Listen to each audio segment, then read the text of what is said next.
Welcome back. Here with us on Closing Bell, and we're looking at some more stocks in focus. The next company on our radar is actually UPL. Now, it has announced the transfer of its specialty chemicals business to its wholly owned subsidiary, UPL Speciality Chemicals Limited. We have Sonal joining in to give us the details of this reorientation. Sonal, do explain.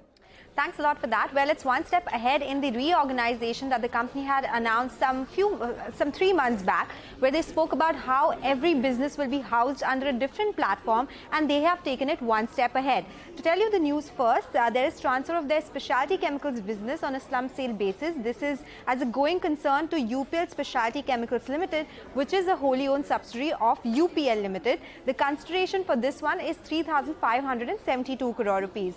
Now, company says this has been done in order to unlock shareholder value for the specialty chemicals business and accelerate growth in B2B active ingredient market, and this is something which they'll do via more partnerships as well. They will also scale up the specialty chemicals business, which was housed under UPL Limited, at a faster pace. They expect it to be done in few months after shareholders' approval. Now, how will the structure really work? UPL Specialty Chemicals, which makes the active ingredients, will transfer it to UPL Limited, which is the R&D and the manufacturing company, and this will be passed on to their other subsidiaries or the other platforms, which includes UPL Corp, which takes care of the export business, and UPL SAS, which takes care of the domestic business.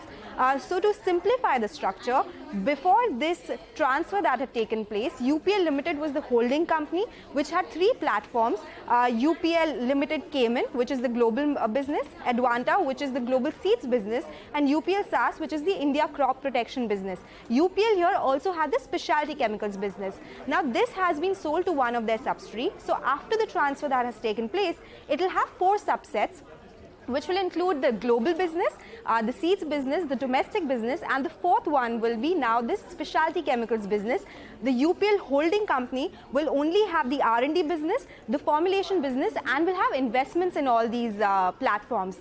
Maybe in future they would like to monetize it in some way, maybe demerge it in some way. That is something that we are still awaiting clarification on, but they have tried to simplify the structure here, and that is something that the management has been telling us for a long time. Okay, got that. Sonal, thanks very much for the details there. That chart really sort of puts it in perspective, makes it very, very clear.